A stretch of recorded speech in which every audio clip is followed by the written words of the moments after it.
sampaikan tadi bahwa pertama poin kita Ramadan adalah menguji keimanan kita, karena Allah memanggil kita, memerintahkan kita dengan kalimat ya ayyuhalladzina amanu. Itulah bukti bahwa Islam saja tidak cukup. Makanya ada film dulu judulnya Islam KTP. Karena di Islam itu butuh yang namanya keyakinan yang kuat, yaitu iman yang rukunnya ada 6. Dan begitu kita sudah meyakini, Allah butuh bukti. Buktinya adalah dilakukan melalui, diucapkan dengan lisan dan dikerjakan melalui amal perbuatan.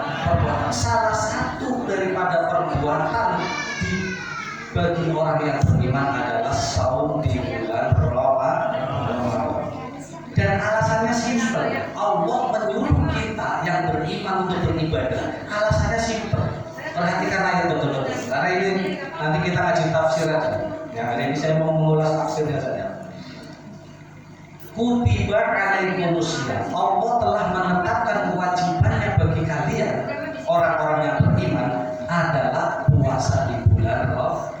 Alasannya karena kutiba alal ladzina min qablikum. Sebagaimana hal ini pun, puasa Ramadan ini pun sudah Allah tetapkan kewajibannya untuk umat-umat sebelum umat Nabi Muhammad. Karena kita ini umat Muhammad. Maka tidak heran kalau di belahan dunia manapun, agama manapun, suku bangsa manapun, hampir semuanya mengenal istilah ibadah puasa. Sampai-sampai dalam dunia medis pun, untuk melakukan suatu tindakan operasi, dokter masih menyuruh kita untuk berpuasa. Maka tidaklah kaget kalau kemudian Rasulullah mengatakan as-saumu sihatun, puasa juga merupakan bagian daripada kesehatan. Kalau bahasa dokternya proses daripada detoksifikasi, artinya proses mengeluarkan racun yang kita makan selama setahun dalam 1 bulan untuk kita bersihkan melalui ritual ibadah puasa di bulan Ramadan. Jadi alasannya simpel. Jangan sampai nanti masa yang agama lain aja puasa, yang lain masa Islam nggak puasa, masa umat yang lain puasa kita nggak puasa. Tapi yang menjadi spesial ibadah puasa dibandingkan ibadah-ibadah yang lain, ayat Qudsi Allah menyampaikan bahwasanya seluruh ibadah itu amal dan keutamaan pahala ganjarannya untuk si pelaku, untuk kita yang mengerjakan amal itu. Tapi beda dengan puasa, as-saumu li wa ana azibu. Kata Allah, puasa kalian untuk saya, kata Allah. Artinya Allah menjadikan puasa Ramadan, memerintahkan kita untuk mengerjakan puasa Ramadan. Ini bentuk daripada hadiah terbaik dari hambanya kita supaya untuk disuguhkan kepada Allah. Sehingga balasannya pun spesial. Kalau yang lain kan kalau sholat sunnah 2 rakaat fajar atau sholat qobliyah subuh mendapatkan ganjaran dunia seluruh isinya. Untuk puasa Allah tidak sebutkan. Puasa kalian untuk aku dan biarkan aku sendiri yang nanti akan memberikan balasan terbaik. Oleh karenanya mari jadikan Ramadan ini sespesial mungkin untuk kita hadiahkan kepada Allah, sehingga betul-betul nanti Allah kasih cap label kita sebagai la'allahu tattaqun. Maka dari itu, bicara takwa ini kan ada tingkatannya. Sama puasa pun sama. Maka puasa pun dibagi menjadi 3. Kalau dalam kitab Ihya Ulumuddin ada shaumul awam, ada shaumul khas, ada shaumul khasil khas. Puasanya orang awam, puasa yang kayak ya mungkin banyak dari kita dari pagi sampai sore, yang penting pada waktu orang mah terkudu ayam membatalkan puasa. Kalau bahasa kampana gitu ya. Terus puasa awam itu pun takwa, itu pun dapat balasan takwa.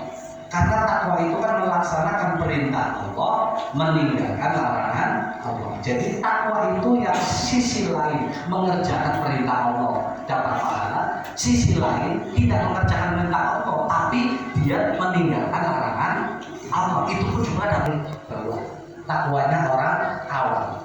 Kalau sudah meningkat nanti menjadi takwa yang bisa mengerjakan perintah Allah. Begitupun puasa. Puasa orang awam rata-rata dari kita. Yang penting dari pagi, dari sholat subuh sampai masuk maghrib, kita tidak ada hal-hal yang dapat membatalkan puasa. Selebihnya kadang-kadang ya puasa masih kene ngawang, puasa masih kene ngomongan batur, puasa masih kene dari ocon tak tadi giling ke amirnya, tapi tetap takwa. Ingat ya, tetap takwa. Hanya takwa tingkatannya orang awam. Tapi berharap dari Ramadan ini, karena Allah janjikan akan lakukan takut, ada progres peningkatan ketakwaan kita. Makanya Rasul pun mengingatkan jangan sampai nanti puasa Ramadan kita hanya mendapatkan rasa lapar dan haus dan itu saja. Tapi ya nggak apa-apa, cuma harus ada progres. Kemudian yang kedua adalah puasanya shaumul khos, puasanya orang alim, shaumul alim. Nah ini yang puasa bukan hanya sekedar perutnya dari menahan rasa lapar dan haus saja, tapi menjaga anggota tubuhnya dari melakukan kemaksiatan atau kemungkaran, apalagi kezaliman kepada orang lain, apalagi termasuk pada diri sendiri. Jadi kita jaga, di samping menahan lapar dan haus, jaga tangan kita, jangan gampang main pukul, main gaplok ya. Mulut kita jaga puasa, jangan sampai main ceplos ngomong nawai jelas terkubu ujung-ujungnya nyakitin orang lain. Kaki kita, tangan kita, mata kita puasa, seluruh anggota tubuh kita puasa, maka itu merupakan puasa yang diajarkan, yang dikerjakan pula oleh orang-orang alim.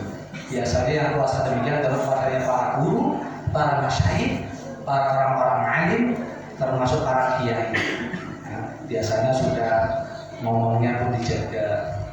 Kalau kita kan, wah biar gak maksiat tidur aja sepanjang siang, tidur dan malam, keluyuran, mabar.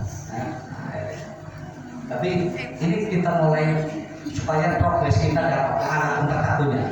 Dan yang terakhir ini ambil berat buat kita, yaitu puasanya khusus orang-orang terkhusus.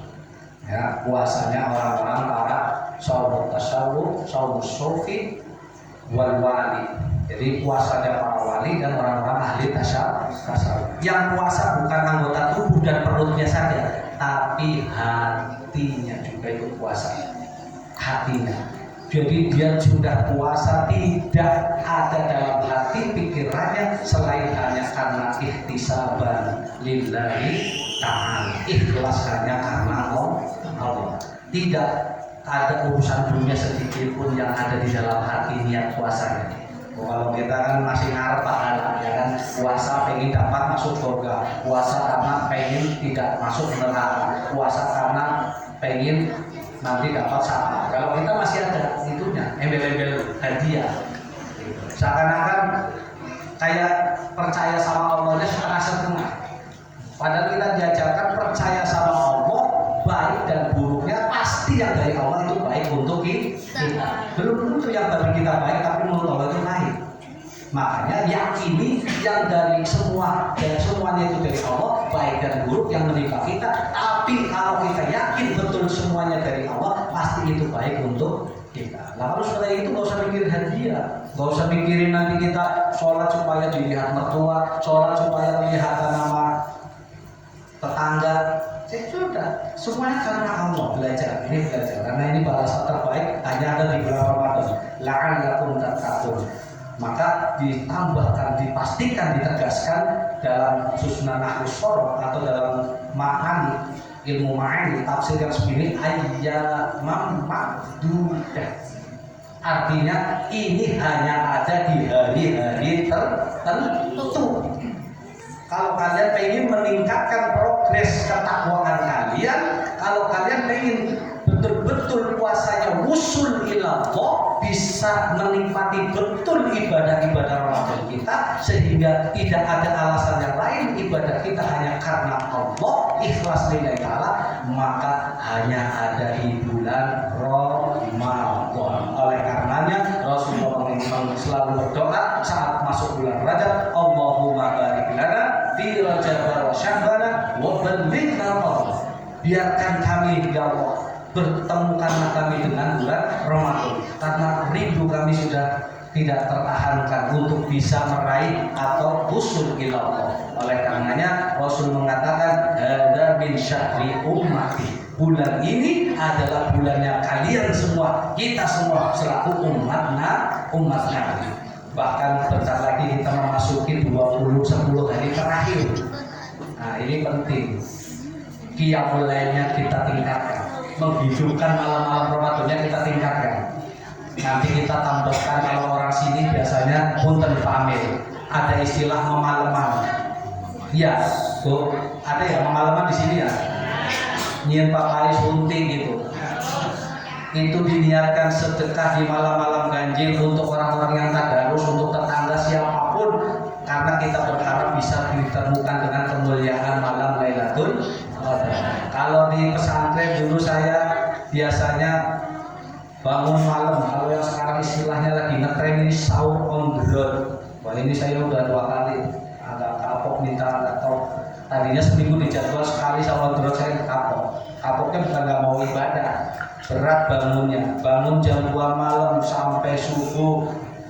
Yang dikerjakan apa? Sholat tahajud, sholat hajat, setelah itu kemudian sholat tasbih.